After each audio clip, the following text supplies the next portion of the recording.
آگے اللہ تعالیٰ فرماتے ہیں ہاں ہاں وسیق الذین کفروا الی جہنم زمرا. اللہ کہتے ہیں جب میدان حشر قائم ہوگا نا اور حساب و کتاب ہوگا تو کافر لوگ جو اللہ کے نافرمان لوگ ہوں گے ان کو ہکایا جائے گا جہنم کی طرف. کیا منظر ہوگا آپ دیکھو, کہیں آگ جل رہی ہو اور آپ کو اس طرف لے جایا جا رہا ہو دھکیل کے, تو کیا حالت ہوگی. اللہ کہتے ہیں حتی اذا جاؤہا, جب وہ اس جہنم کے گڑھے کے قریب آئیں گے, فتحت ابوابہا, جہنم کے دروازے کھول دیے جائیں گے, قال لہم خزنتہا, تو جہنم کے جو داروغہ ہوں گے نا, پہرے دار, ان کو وہ بھی حیران ہوں گے. دیکھو ہم کوئی آگ کا کنواں جلتا ہوا دیکھیں اور کوئی شخص زندہ جانور اس میں پکڑ کے ڈال رہا ہو, ہمیں ترس آئے گا کہ نہیں آئے گا کہ یار یہ اس کے کیا کر رہے ہو تم اس کے ساتھ. وہ چائنا میں ایک ویڈیو میں نے دیکھی تھی, خنزیر ہیں, بہت سارے گڑھا کھود کے ان کو ڈال دیا اور اس کو آگ لگا کے زندہ خنزیروں کو مارا انہوں نے. کیسا دل خراب ہوتا ہے نا انسان کا, یار تم زندہ جلا رہے ہو ایک مخلوق کو. تو قرآن کہتا ہے جب انسانوں کی ایک بڑی تعداد کو جہنم کے گڑھے کے قریب لایا جائے گا نا تو فرشتوں کو حیرانی ہوگی. فرشتوں کو پتا ہے کہ اللہ ظالم بولو نہیں ہو سکتا, یعنی ایسا نہیں ہو سکتا کہ اللہ اتنی بڑی تعداد انسانوں کی جو بے گناہ تھے ان کو اٹھا کے کہاں ڈال دے, زندہ انسانوں کو آگ میں. تو فرشتے حیرانگی سے پوچھیں گے کہ الم یاتکم وقال لهم خزنتها الم یاتکم رسل منکم یتلون علیکم آیات ربکم, ارے کیا اللہ کے میسنجرز تمہارے پاس نہیں آئے تھے جنہوں نے اللہ کی آیتیں تم کو پڑھ پڑھ کے سنائیں, وَيُنذِرُونَكُمْ لِقَاءَ يَوْمِكُمْ هَذَا, اور تمہیں اس آگ سے ڈرایا ہو انہوں نے. یعنی وہ فرشتے سمجھ رہے تھے کہ یا تو یعنی معاذ اللہ ظالم ہے, ان کے ذہن میں یہ وسوسہ آ سکتا ہے نا کہ اللہ نے کوئی پیغمبر نہیں بھیجا ان کے پاس, ورنہ خود تو کوئی اتنا بے وقوف ہوتا نہیں ہے کہ جس نے اس جہنم کے بارے میں سنا بھی ہو پھر بھی اس سے بچنے کی کوشش نہ کرے. اس کی مثال ایسے ہے, آپ کو کسی نے بتایا بھائی ادھر انڈا موڑ پہ آگ لگی ہوئی ہے, ڈاکوؤں کی فائرنگ ہو رہی ہے, پولیس مقابلہ ہو رہا ہے, دھماکے ہو رہے ہیں, آپ لوگ وہاں نہ جائیں, بہت خطرناک حالات ہیں, فائرنگ ہو رہی ہے, 10 بندے اس فائرنگ سے مر چکے ہیں, پھر بھی آپ ٹہلتے ہوئے جا رہے ہیں. تو وہاں کوئی پولیس والا کھڑا کیا کہے گا, ابے اناؤنسمنٹ ہوئی تھی تیری مسجد سے, کیا تو نے وہ سنی نہیں ہے, وہ یہی کہے گا نا. سب طرف سے اعلان ہوا ہے, ٹی وی میں خبر بھی چلی ہے اور تمہاری مسجد سے اعلان بھی ہوا ہے اور لکھ کے بھی لگایا گیا ہے بھائی یہاں فائرنگ ہو رہی ہے نہیں آؤ, تو تم کیسے بیوقوف ہے یار, تم پھر بھی آ رہے ہو یہاں پہ. تو یہی حال کس کا ہوگا, فرشتوں کا. قرآن کہتا ہے کہ فرشتے حیران ہوں گے, یار اتنی خطرناک آگ, اتنی خطرناک آگ, اس میں ان کو لایا, ہانکا جائے گا, ہانکے کا مطلب ان کا دل نہیں چاہے گا جانے کا, دھکے دے دے کے لایا جائے گا. تو وہ پوچھیں گے الم یاتکم رسل منکم, ارے کیا تمہارے پاس اللہ کے پیغمبر نہیں آئے تھے, ان کا پیغام نہیں پہنچا تھا جنہوں نے تمہیں اس آگ سے ڈرایا ہو.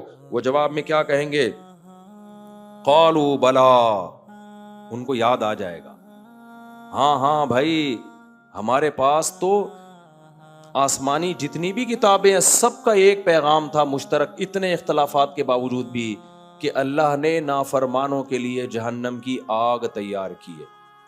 دیکھو عیسائی, یہودی اور مسلمانوں میں کتنا اختلاف ہے نا, لیکن تورات بھی جہنم کی آگ کا تذکرہ کرتی ہے, انجیل بھی جہنم کی آگ کا تذکرہ کرتی ہے, اور قرآن بھی جہنم کی آگ کا تذکرہ کرتا ہے کہ آخرت میں سزا کیا ملے گی, آگ.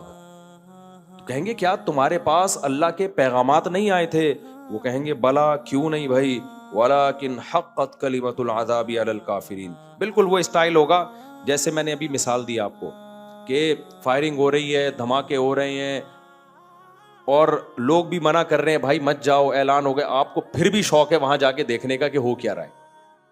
اب آپ وہاں گئے, آپ کے گولی لگی, پولیس والے اٹھا رہے ہیں, بھائی تجھے منع نہیں کیا تھا, تو آپ جواب میں کیا کہو گے, یار منع کیا تھا لیکن کمبختی آئی ہوئی تھی, میری قسمت کیا تھی, خراب, میرے مقدر میں گولی لکھی ہوئی تھی, پتہ نہیں میرا دماغ کام نہیں کر. جب سزا ملے گی تو یہی ہوگا نا, آپ کہو گے یار مجھے کتنے لوگوں نے روکا مگر مجھے پتہ نہیں کیا تکلیف تھی. بالکل یہی اسٹائل ہوگا ان کا. کہیں گے وَلَكِنْ حَقَّتْ كَلِمَةُ الْعَذَابِ عَلَى الْكَافِرِينَ, کہیں گے بھائی بات یہ ہے کہ ہمیں بہت لوگوں نے ڈرایا تھا, بہت سمجھایا تھا لیکن اللہ کا عذاب ہم پر ثابت ہو گیا. یعنی ایسے موقع پہ انسان کہتے ہیں میری قسمت ہی پھوٹی ہوئی تھی, میرے تو مقدر میں جہنم لکھی ہوئی تھی, یعنی میری عقل نے کام کرنا چھوڑ دیا تھا. تو جب فرشتے ان کے منہ سے یہ سنیں گے نا کہ یہ جرم کا اعتراف کر رہے ہیں, تو فرشتے کہیں گے قیل ادخلوا ابواب جہنم خالدین فیہا, جاؤ پھر تمہارا مقدر یہی آگ ہے. تم خود اعتراف بھی کر رہے ہو کہ تمہارے پاس پیغمبروں کی دعوت آئی جنہوں نے تمہیں آگ سے ڈرایا, اس کے باوجود کہہ رہے ہو کہ ہماری قسمت خراب تھی. اس کا مطلب تم خود مان رہے ہو کہ اللہ کا پیغام ہم تک پہنچا تھا, اب تمہارے ساتھ صحیح ہو رہا ہے. فرشتے بھی ترس نہیں کھائیں گے, کہیں گے دفع ہو جاؤ اس آگ کے اندر. دوسرے مقام پہ قرآن میں آتا ہے کہ جب وہ آگ میں جلیں گے نا تو اللہ سے کہیں گے اے اللہ اخرجنا منہا, سورہ مومنون میں, اے اللہ ایک دفعہ اس آگ سے تو ہمیں نکال دے. فَإِنْ عُدْنَا فَإِنَّا ظَالِمُونَ, اگر ہم نے دوبارہ یہ حرکتیں کی تو واقعی ہم ظالم ہوں گے. تو اللہ جواب میں کیا کہیں گے, الم تکن آیاتی تتلا علیکم, کیا میری آیات تم پر تلاوت نہیں کی جاتی تھی دنیا میں؟ کیا دنیا میں کسی نے تمہیں اس آگ سے ڈرایا نہیں تھا؟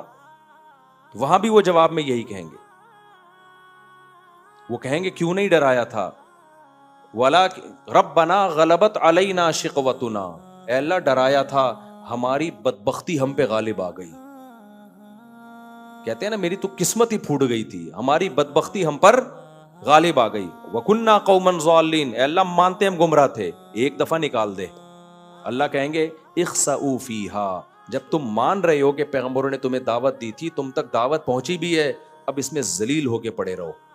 پھر اللہ کیا کہیں گے کہ اخسؤوا فیہا ولا تکلمون انہ کان فریق من عبادی.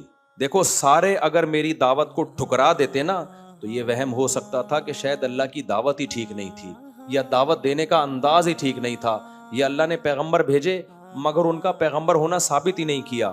اگر سارے ٹھکرا دیتے, اللہ جنتیوں کی طرف اشارہ کریں گے انہ کان فریق من عبادی, دیکھو یہ ایک فریق یہ بھی تو ہے, اس کے پاس جب میری دعوت آئی کہ جہنم برحق ہے جنت برحق ہے, انہوں نے راتوں کو اٹھ کے دعائیں مانگنا شروع کر دیں. ربنا آمنا, اے اللہ ہم نے تیرے پیغمبروں کی دعوتوں پر لبیک کہا, فاغفر لنا, اے اللہ تو ہمارے گناہوں کو معاف کر دے, جو کچھ ہم سے ہوا ہم توبہ کرتے ہیں, آئندہ بچنے کی کوشش کریں گے. ورحمنا, اے اللہ ہم پر رحم کر. یہ انہوں نے ہم سے مانگنا شروع کر دیا اور اس آگ سے بچنے کی کوشش کرنا شروع کر دی. فاتخذتموہم سخریا, اللہ کہتے تم نے ان کا مذاق اڑانا شروع کر دیا, تم نے ان کا مذاق اڑانا شروع کر دیا. بے یہ تو قصے کہانیوں میں الجھ گئے, اصل تو سائنس ہے, ایکچولی اصل تو ترقی ہے, اصل تو ڈالر ہے. تم ان کا مذاق اڑاتے تھے کہ یہ آخرت کی فکر میں اللہ سے اٹھ کے دعائیں مانگ رہے ہیں رات کو کہ جہنم سے بچا. فاتخذتموہم سخریا, تم ان کا مذاق اڑاتے تھے. آج دینداروں کا مذاق اڑایا جاتا ہے کہ نہیں؟ پردے دار عورت کا مذاق اڑایا جاتا ہے, بے پردہ کا نہیں اڑایا جاتا. وَكُنْتُم مِّنْهُمْ تَضْحَكُونَ, ہنستے بھی تھے. اللہ کہیں گے انی جزیتہم اليوم بما صبروا, انہوں نے تمہارے مذاق اڑانے کی پرواہ نہیں کی, صبر کیا. دیکھو آج میں نے کیسا بدلہ دیا ان کو. یہ جہنم کی آگ ہے اور یہ جنت کے باغات ہیں. کیا انداز ہے قرآن کا. بس میں 2-4 منٹ میں یہ آیتیں ختم کرتا ہوں. انی جزیتہم اليوم بما صبروا انہم هم الفائزون. دیکھو آج کامیاب کون ہے؟ یہ ہیں کامیاب. پھر اللہ ان سے کہیں گے ام حسبتم انما خلقناکم عبثا, کیا تم نے یہ سمجھ لیا تھا کہ ہم نے تمہیں بیکار پیدا کیا, عیاشی کے لیے پیدا کیا ہے؟ یعنی تمہارا دماغ کو کیا ہو گیا تھا؟ پیغمبروں کی دعوت نہیں بھی پہنچتی تو کامن سینس تو ہوتی ہے نا. دیکھو اگر آپ جنت جہنم کو نہیں مانتے, اچھے برے عمل کو نہیں مانتے, تو پھر دنیا میں ہمارے آنے کا مقصد لائف کو انجوائے کرنے کے علاوہ کوئی بچتا نہیں ہے.